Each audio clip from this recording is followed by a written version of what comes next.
This is a special presentation of Farm Journal Television. Today's farmers have high-tech equipment, from tractors to GPS to the hybrids fighting for every bushel. Here to help is agronomist Ken Ferry There's definitely some things that we put into our systems pyramid. and agronomist Missy Bauer, So we're trying to create that true V trench. and they're using the systems approach to higher yields on every acre. I'm Clinton Griffiths, and she's Margie Fisher. Together, we're Corn College TV. Corn College TV, brought to you by Micro Essentials, the next generation of fertilizer designed to meet the needs of advanced farming technology. For more information, visit microessentials.com. And by Winfield, uncovering insights through data to help farmers be greater. Visit your local retailer or learn more at winfield.com.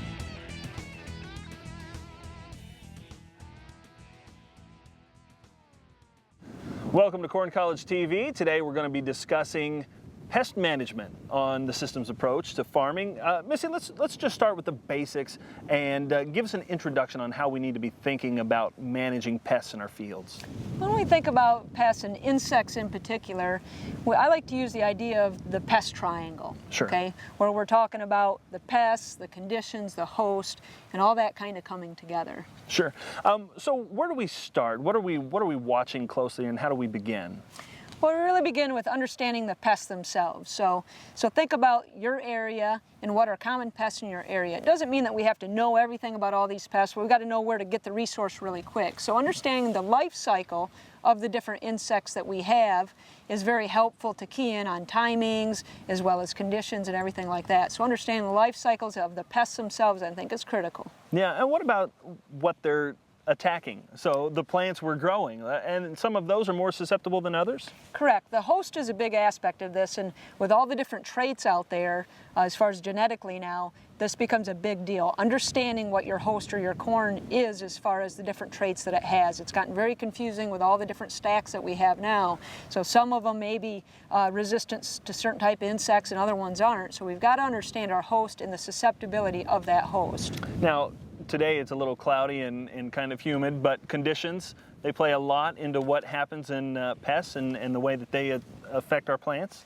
Conditions are really, really critical. Conditions kind of tell the whole key, and it's part of what helps you be what I call proactive instead of reactive. So insects are probably one of the most predictable things that we have to deal with out in the field, as far as there's certain conditions that lead to that.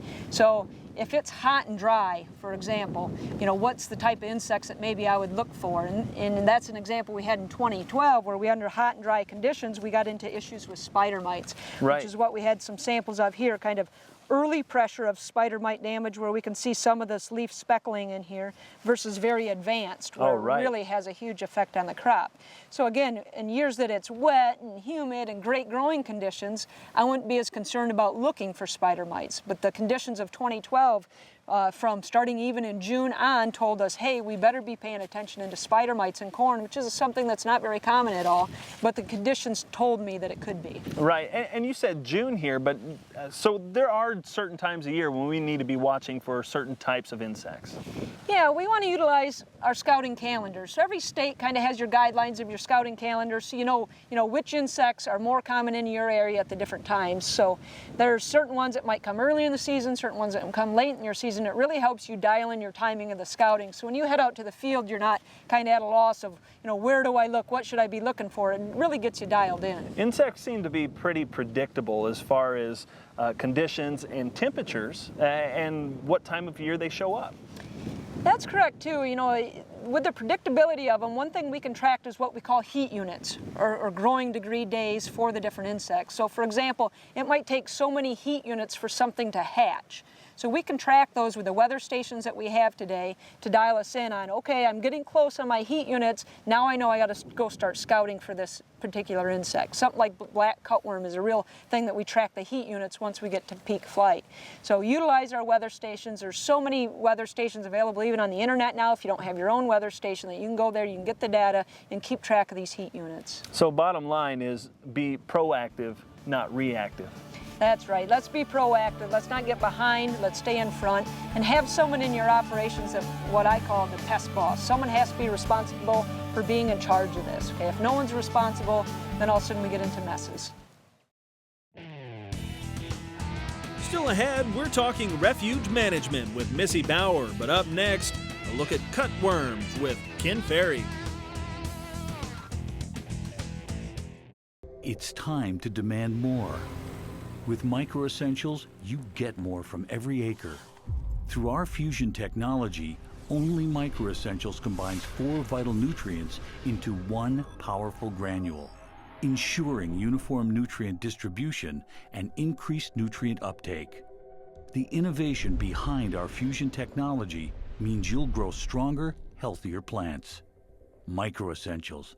Get more from every acre.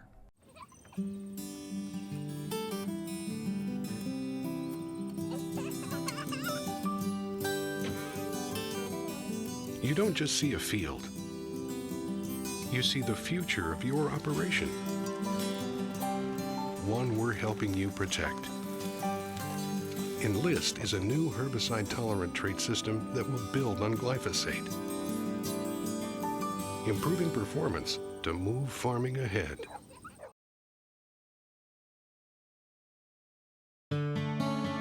Ken, earlier in the year, we looked at insect pressure as that corn stand's just emerging. Let's talk about mid-year. What are we watching now, and how do we monitor these insects as they come into our field?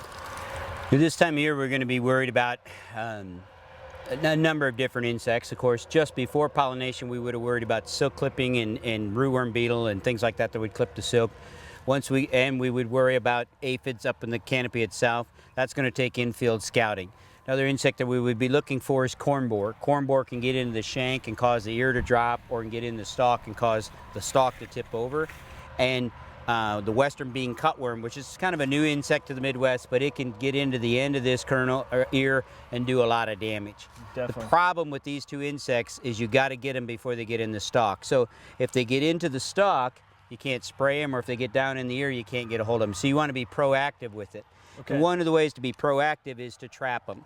So you can buy pheromones that you can put out on your farm to capture the moth as they're moving in or as they're showing up in the field. So, for instance, I have a western bean cutworm lure and I have a European corn borer lure. Yeah. And I can take the European corn borer lure and got a very complicated trap here. I was going to say, this doesn't look real complicated. We just cut out a milk jug and we put some water in here with soap in it, so it's kind of a soapy water there, so the water tension is easy to break.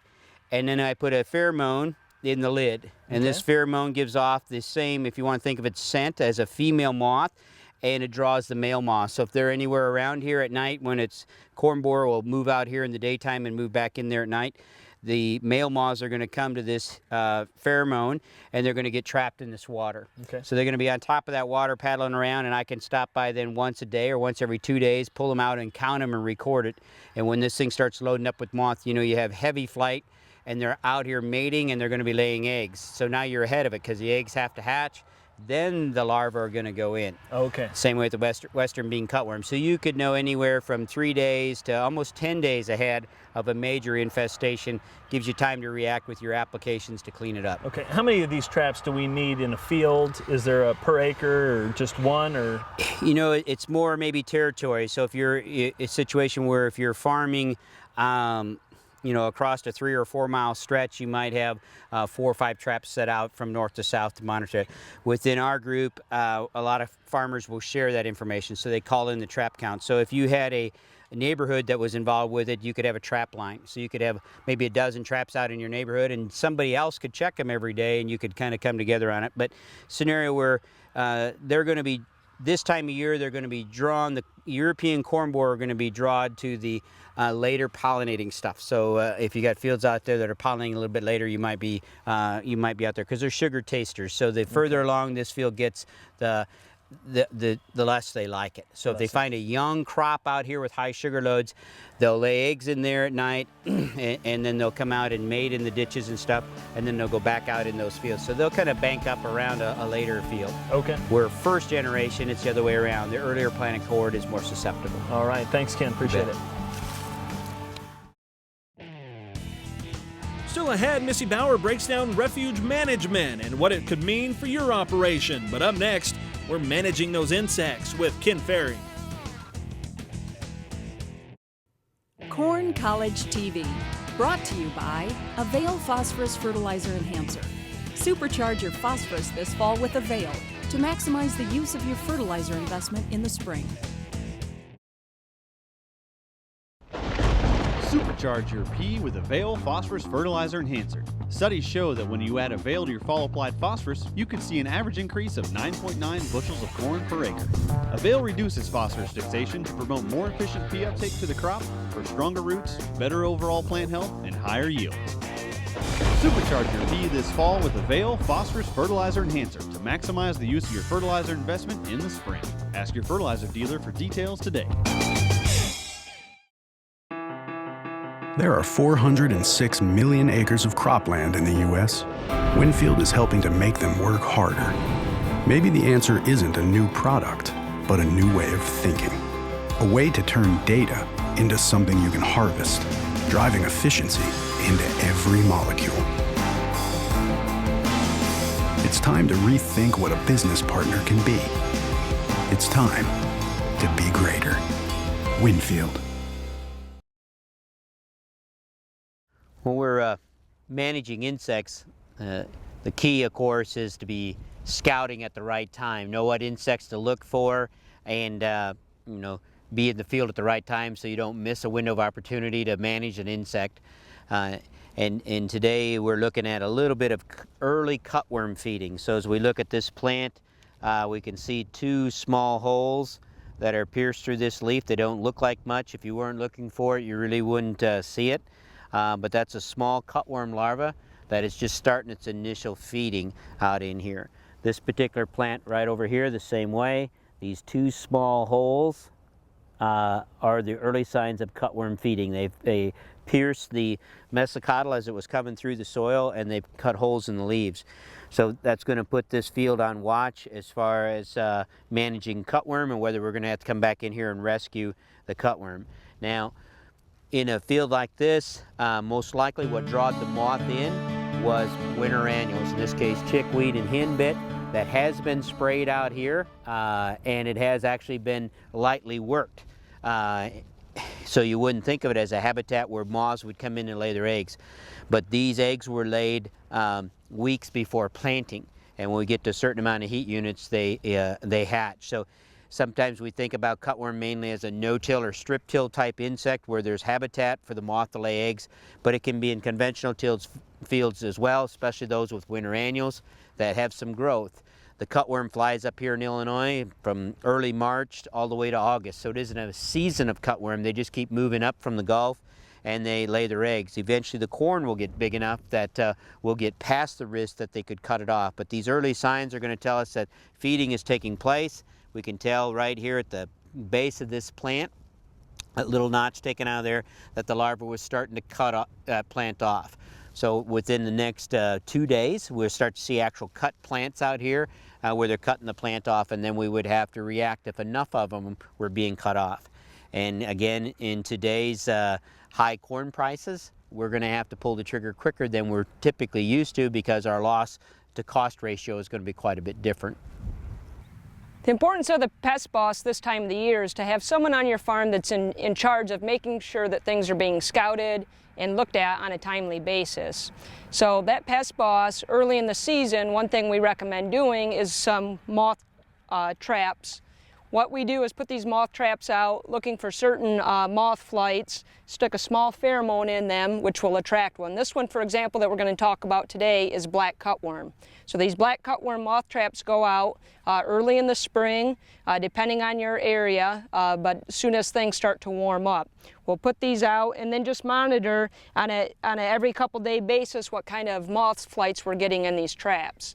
And based on that, once we see a peak moth flight occur, we're going to go ahead and start tracking the heat units. A lot of insects are very heat unit based. So black cutworm in particular, we start monitoring those heat units. Then when it becomes time to actually scout out in the field, we'll head out to the field and be looking for certain things. The fields that we usually scout first are the ones that we know had a lot of weed pressure in early. So for example, this field had a lot of chickweed in it early. That gave a place for the moths to fly into and lay their eggs. This was very attractive when they were flying through here. Once they've done that, we get out here from a scouting perspective now. As we're walking through the fields and doing our stand counts, we're going to look for plants that start to have this wilted look to them or have actually been totally cut off. This is done by the black cutworm itself, so when you see a plant like this, we want to investigate a little bit more and just start to scrape the soil back as we try to look for the larva itself. So as you can see, this plant here has been totally cut off. And we'd just go ahead and kind of pick through the soil here and see if we can find any of the larvae in here. The larvae themselves will vary in size depending on the time of the year. I've got a selection here of some kind of medium to larger sized ones that we found in this particular field. Once you're doing your scouting as far as looking for the amount of plants that are damaged or cut off, that threshold is only 3 to 5% in most states. So if you're getting that 3 to 5% cut, plus you're finding the actual larvae themselves and identifying the stage on these larvae, that'll give us a good indication to how much longer they'll be feeding out here. So if we get to that threshold, then we'd go ahead and pull the trigger and spray this field. So this is a pretty important and very, very timely thing that we do need to be scouting for out in our fields early in the season. Still ahead, we're back in the field with some late season scouting, but up next, the 411 on refuge management.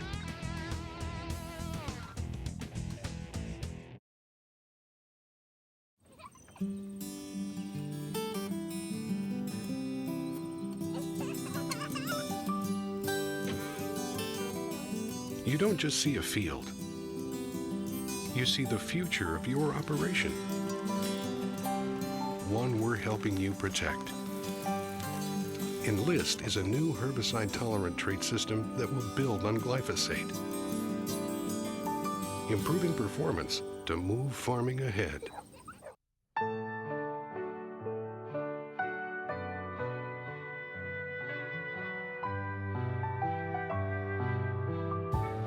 Over the generations, fertilizer, the unsung hero of the farm, has been in the background, quietly nourishing crops with very little fanfare. Until now. Meet the next generation of fertilizer, Micro Essentials.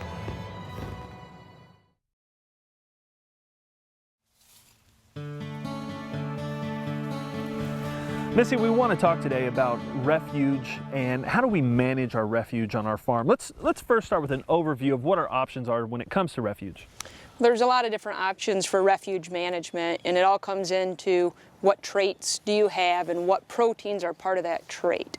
So there's a lot of these different proteins, the Bt proteins that give us the resistance in the corn itself. So do you got one protein in there, are there two, or are there three, and there's all kinds of different ones. So depending on the different proteins that you have, or single or multiples, it depends on the amount of refuge or the percent of acres that you have to have. Yeah, and it spans, 20% down to 5, is that right? That's correct. Like some requirements would be 20% refuge in within a half a mile. So you've got quite a bit of flexibility there for something like corn borer with a certain protein.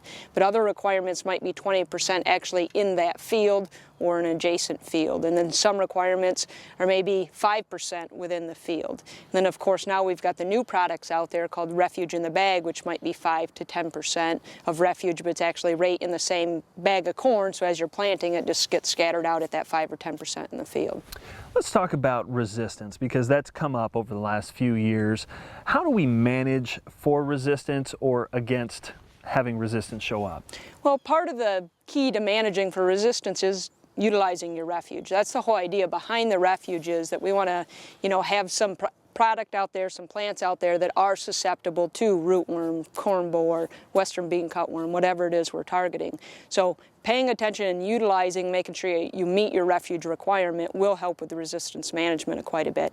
One of the other things I think we need to think about is if you start to see some issues, for example, maybe corn rootworm, we've had some areas where we start to see some escapes, is that you don't just ignore the situation. We need to make sure that we are, in that case, maybe applying some insecticide, maybe a dry insecticide along with our traded corn to try to give it another way of getting knocked down or killed. That's something we haven't had to do because of these great technologies in the last few years. That's correct. And one of the advantages of the technologies is now that there's so many multiple traits. So you hear about these 8-way stacks and stuff. So you might end up with maybe 4 proteins to help try to combat a certain insect within that plant. So when we have multiple protein resistance in these plants, that's going to really help with the resistance management too, versus if it's just that single one mode of action.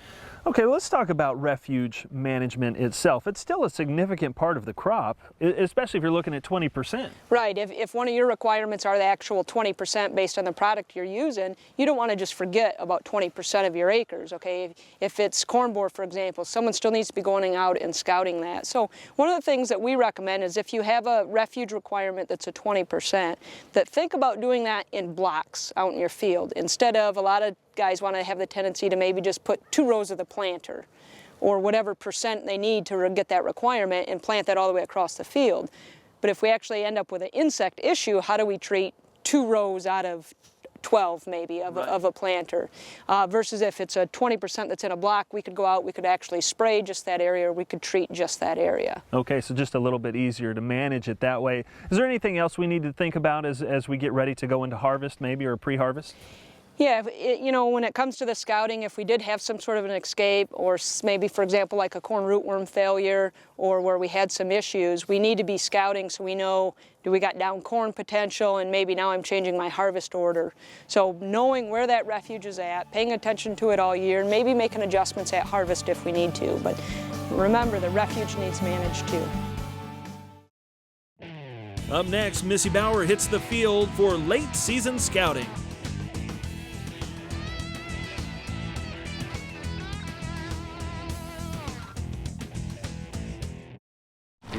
Hey, what's going on? Just checking the fields. Yours are looking pretty good.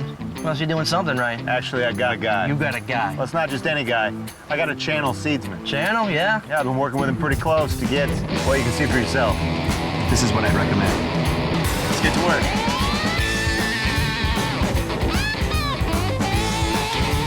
Now, this is what you want to see. Maybe I should get a guy. Maybe you should get a channel seedsman. Find your channel seedsman at channel.com. There are 406 million acres of cropland in the U.S. Winfield is helping to make them work harder.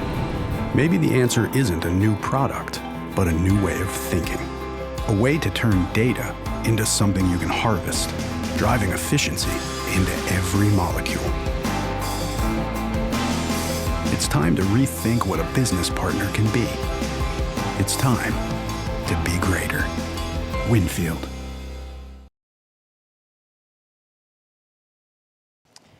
When we're scouting our corn in the season, we want to make sure one critical time is pollination. So you want to make sure we get this pollinated. You want to be watching for silk clippers. So this example here where we can see some of these silks have been clipped. So if you have a lot of that, before we get this ear pollinated, then we want to be taking care of that as far as applying an insecticide. If we don't have at least a ½ inch of silk present at all times, we'll have difficulty actually pollinating this ear. After we get through pollination, we still want to continue scouting our corn. We can have late season pests, for example, that we have here with spider mites. So this is some earlier pressure of spider mites where we can see the speckling in here. And this is as it gets very advanced, you can see the effect that it has on these leaves as it really pulls a lot of the nutrients out of these leaves itself. So if this gets up from where the ear leaf is at and above, we're really going to struggle with good yields as far as when we go to fill the ears. So that's something that we need to continue through that milk stage and on into dough, and even into dent, we still want to be protecting this. One other thing that we'll have late in the season that we actually want to protect all the way through dent and into black till we get to black layer is some of the earworms that we can have, or western bean cutworms that we can have actually doing damage to the ears themselves where they're going in and eating the kernels. So we actually need to scout corn all the way through the growing season. I like to keep an eye on it until we get to that black layer.